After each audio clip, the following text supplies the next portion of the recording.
is a misunderstanding of the meaning or implication of something, or it is a wrong action or statement proceeding from faulty judgment, inadequate knowledge, or inattention.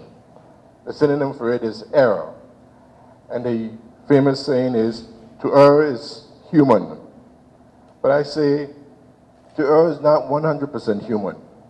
Anytime something does not go right, the cause is mostly attributed to human error. For example, airplane crashes is about 75%. Car accidents is about 95%. Whatever it is, we blame the human, and that usually justifies stopping an investigation. But if we want to eliminate the error, we must learn from our mistakes. For example, to administer anesthesia, the machine that they use, some of them you turn clockwise, the others you turn counterclockwise, and it all depended on the model. Now this led to many deaths, and of course an investigation started. And they discovered the cause of the human error. So what they did is they found out that because of that counterclock or clockwise turn, that was causing a mistake. So they made all the machines to turn in one direction. In addition, they empowered the nurses and other doctors to speak up and say when things were not going well. They also added a checklist, pretty much just like the pilots use, to make sure that everything goes well. So today, anesthesia is a lot safer than it was 30 to 40 years ago. So we also need to learn from the things that we do right. We still have to be careful because we may be biased and think we don't miss anything, or we have seen it all because we do this every day. A radiologist who looks at an x-ray for signs of cancer, or an airport security agent who looks for the bombs in our travel bags can both have deadly consequences. We cannot afford to be complacent. When it goes wrong, we blame the person because it is our natural reaction. But if we overwork individuals and they are sleep deprived, they miss more and perform substandard. And some people call it hindsight bias and say that hindsight is 20/20 because things appear obvious after the fact that weren't obvious before the fact. So this conference is as important today as it was yesterday. Given our current status after Irma, our airport and our pavilion have been transformed from a state of the art to a state of transition. All the technology and security that were in place has to be adjusted to accommodate our current status without jeopardizing safety and security. As an international airport with many regulations, as well as regional and international obligations, we must maintain our high level of safety and security. Our business and island depends on you here today. Our air traffic controllers play a pivotal role in the landing and taking off, while the fire department stands on guard and operations handle the ground. I'm sure it's much more complex than that, and I may make it sound a little simple, but it is equally important that each one understand their role to make it all work. Airport safety and security starts at the bottom with the CEO, and goes all the way to the top with the cleaners. Everyone must be vigilant. Everyone must be trained, and everyone must understand the importance of their role. The more you're in contact with passengers and their bags, the more you're needed to keep us all safe. There can be no prosperity without safety and security, and there will be no tourism without safety and security. St. Martin and all the countries represented here today needs you to keep us safe, and we must all work together to keep each other safe. I want to thank you and have a safe conference.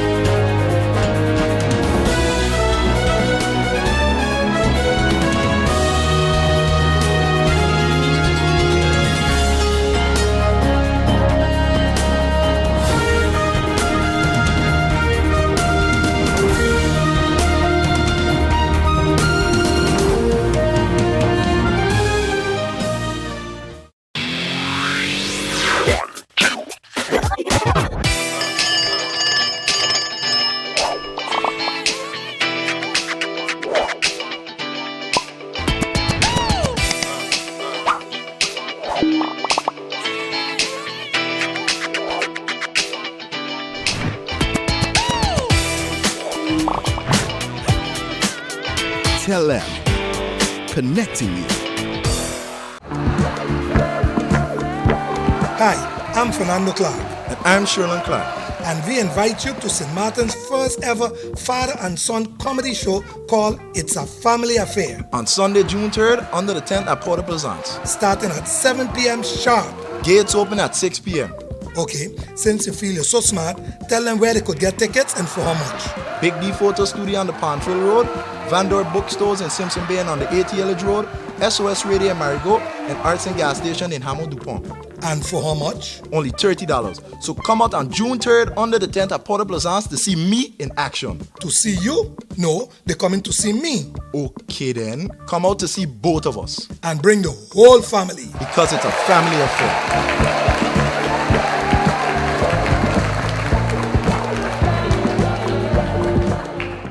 GEBE has been faithfully serving the communities of St. Martin, powering your home and our economy.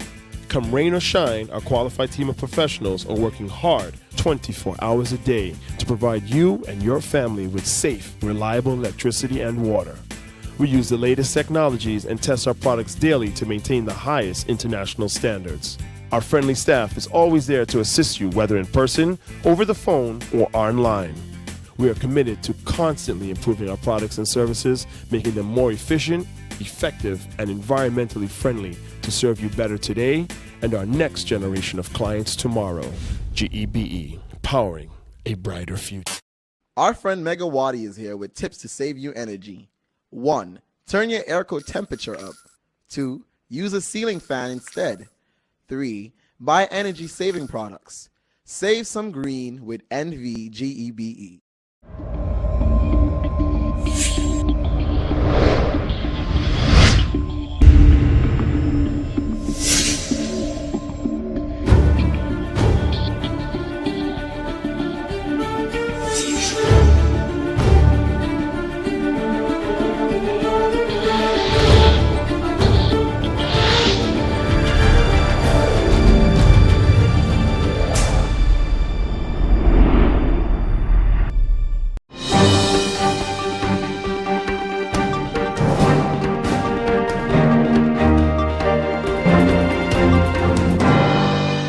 Welcome to Island Airport Safety Committee Conference 2018. This is the 12th annual conference on St. Martin. I'll hand you over now. Welcome to the press, to the President, Mr. Damindra Falai, to explain you a little bit about what EAS is about. What we are doing during the meeting, it is a 5-day program. The first 2 days, we pull up for presentations to gain more knowledge, to share knowledge. And the 3 last days, we do the audit at the airport. We start with the audit at the 3rd day. The 4th day, we go further with the audit, and the last day, we do some presentation about the findings. What we are looking for the operational safety at the airport. The areas that we are auditing are the airside area, we call it movement area, maneuvering area that consists of the apron, the taxiway, the runway. Further, we're looking at the documentation, the certification documentation. We are talking about the aerodrome manual. We are talking about the SMS manual. We are talking about the EAP. We are talking further about the emergency plan, etc. We are also checking the operational status of the rescue and firefighting services. We go at the ETC. We audit also the maintenance, if you have a maintenance program, etc. At the final, we prepare for the audit report. And the audit report is to assist the airport for upgrading the seat that we are doing. That is the core business that we are doing during the EAS meeting. If I may ask the President, this conference has been ongoing for the past 12 years.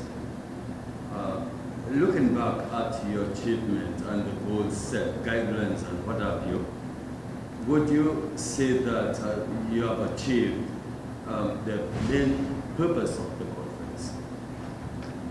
Of course, we started in 2006. It was, we were together, Dutch-speaking countries were together in a SMS conference or SMS workshop. During the SMS workshop, the idea came up to hold the group together. It started with Dutch-speaking countries, Aruba, Curaçao, Bonaire, Suriname, St. Martin, Siva, and Staten. After 2006, there was not so many belief for all airport directors. Suriname was not part from 2007 till 2012. So I think also with a few other countries, but once there was a belief what we are doing during the EAS meeting, we joined it. And we joined as Suriname joined from 2012. We organized in Suriname 2013. We host the EAS meeting, and we get a nice, very good report. A lot of findings. There was a lot of findings because we thought we are doing our job very good. But we have eyes views from different specialists, and there was a lot of findings. But we work with the findings, we work on the findings, and that is the goal. The findings assist our airport managers to work with the findings, and finally the airport is growing up to a higher level. That's why the belief of our director, the belief of the director of Suriname is big, that to send us in all the meetings after that. And I think what we learn here, sometimes you see at another airport, something that implemented is very good, and we are fighting to that in our country. Then it's easy to take it and bring it back at home, implement it, and you have a higher level of safety. That is the main goal. That's why I think all the member states have the same meaning like me, that we have benefit from it. Well, in particular, in our post-Hurricane Irma situation, we have realized that there's a lot of areas that we need to put some special attention to. So having the conference or hosting the conference in St. Martin this year help us to identify the gaps. When I say the gaps, I'm speaking about where we should be, where we are, and that in between, and how do we get there. And so this is an opportunity for us to have some specialists, besides the ones that we have here in St. Martin, to look at our aviation safety and to help us to identify the areas that we need to focus on, so that after the rebuilding, we could be on our way to a better safety problem. Just recently spoke of the gap and what have you related to where would you say St. Martin is at this time in terms of this is the third time St. Martin is hosting the conference. Would you say that you are well on your way to addressing safety issues of St. Martin at the airport? Absolutely. This is the 12th conference, and this is the third time that we had the opportunity to host, but we've been involved in all 12. So throughout those 12 years, we see that we were able to pull on the resources from our partners of the EAS committee, and to help, to build and better what we have with regard to our safety standards. So absolutely, we've seen tremendous progress, and especially in this time, like I said before, we're depending on them to help us to get back to the state that we were before, and even better.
SXM, connecting you. People all across St. Martin are switching to a more rewarding experience. The WIB MasterCard Fun Miles credit card, better known as My Card. Earn 1 Fun Mile for every $2 spent, even abroad and online. This will quickly get you a ton of Fun Miles to redeem for travel, shopping, food, fuel, and much more. But there's more to My Card. Worldwide acceptance, an EMV chip for extra security, and 250 free Fun Miles with first use. Switch to My Card today at WIB. Fun miles, from within your reach.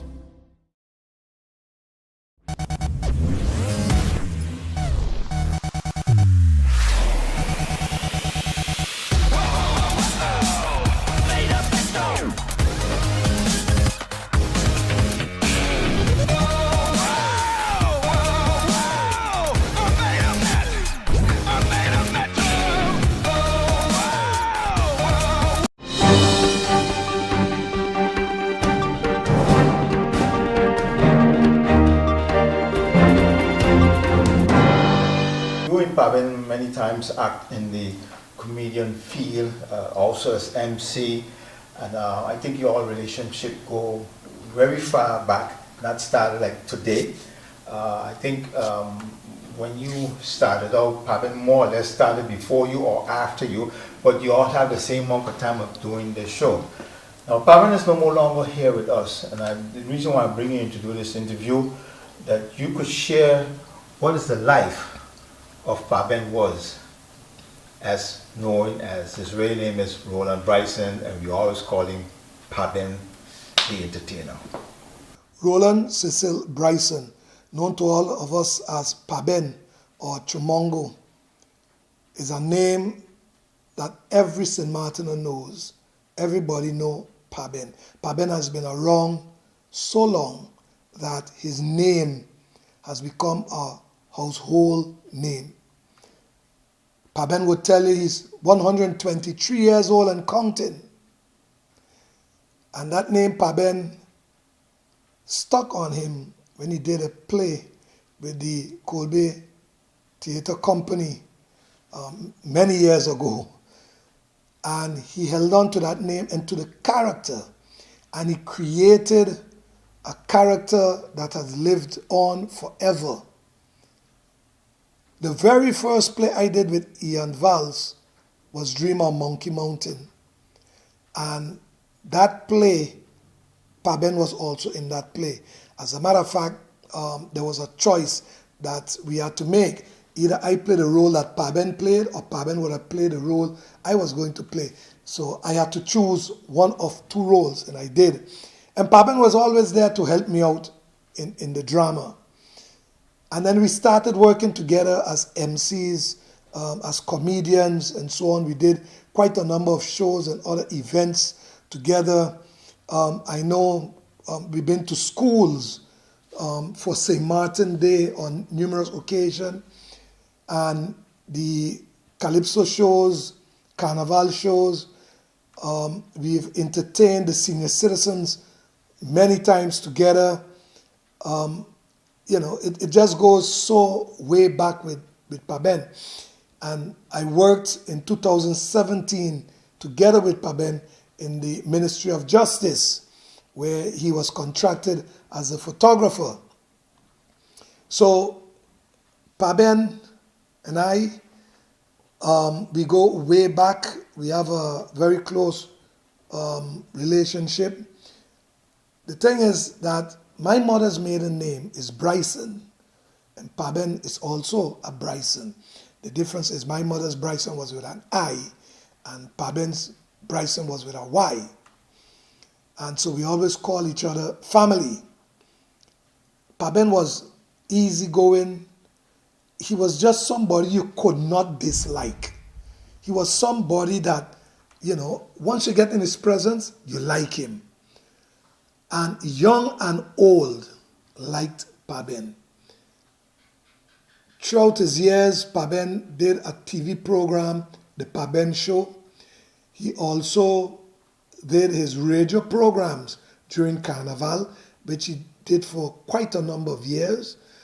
And he was always in the media. Paben was a member of the media. So we know him in the cultural field, but in his professional field, he worked with what was then GIS, now DCOM. He worked with them, and there he developed the skill of being a journalist or being a member of the media. Paben's life itself was a challenging life, but he handled it in his own way. When we got the news that Paben was taken to the St. Martin Medical Center, I was amongst the first to reach to the medical center, and within moments the news spread around the island that Paben was hospitalized. And on Saturday, when he passed away, within moments the news spread all around, not just St. Martin, but around the Caribbean, that we have lost a cultural icon. I extend my deepest sympathies to his families and friends, his wife and children, and all those who loved Paben, Chumongo, Roland Bryson. St. Martin is going to miss him. They're going to miss his work. They're going to miss his contribution to culture. They're going to miss him being around. I personally will definitely miss Paben. And I keep saying that I can't imagine St. Martin without Paben. So Paben, rest in peace, brother. And we will continue the legacy. You are gone, but not forgotten. Rest in peace.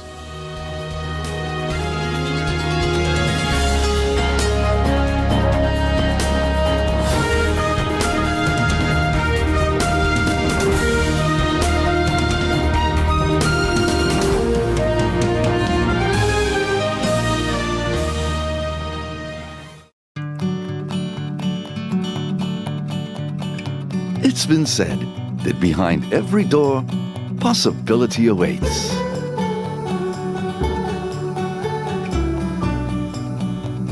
How much possibility depends on which door you open first. Every day, we help our customers discover the possibilities in their lives. It all starts with a conversation. Scotiabank. Discover what's possible.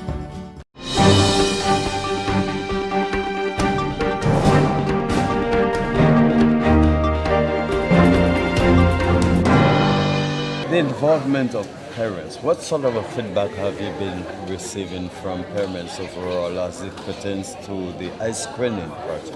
Well, I could tell you, parents, there are some parents that came personally with their children, and they are very appreciative of what the Lions Club is doing. I see it in their faces a lot, and even the children, I see it in their faces that the certain children, they can see far. They can see a letter on a sign, and they are very appreciative. Children are appreciative, parents are appreciative, teachers. We've tested 203 teachers. A lot of them have eye issues, and we've tested them, and they are very appreciative that the Lions Club give them a free test for them to continue and check their eyes. We could not give them glasses because it was never intended that way, but at least we give them a head start for them to continue checking their eyes and getting glasses on their own. We've tested all the NEPA children that have volunteered throughout the week. They have done a tremendous job. And we look forward to continue working with NEPA in the near future as well too. But to answer your question, parents are very appreciative. The ones that send their kids, we have seen the appreciativeness that they have given to the Lions Club for executing the project.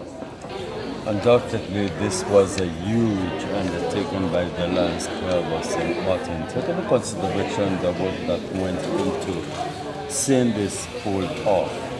How do you intend to utilize that information from here on?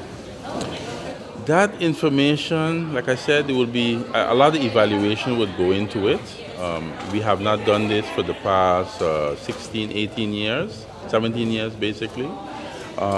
So our club will seriously evaluate it. We have clubs around our region in the district that we are part of, and we can collaborate with them and find out different scenarios as to how we can push forward with it. We will discuss it with Vosh as well too, as to how best to improve the project if we do it in the near future. So we have some work cut out for us, but no matter what, even though that we are under the numbers that we expected, we feel the project was still a huge success, and it was definitely needed for almost 700 children that needed glasses. And that is the bottom line for us. The children that need it have gotten their glasses or will be getting their glasses within the coming 4 weeks.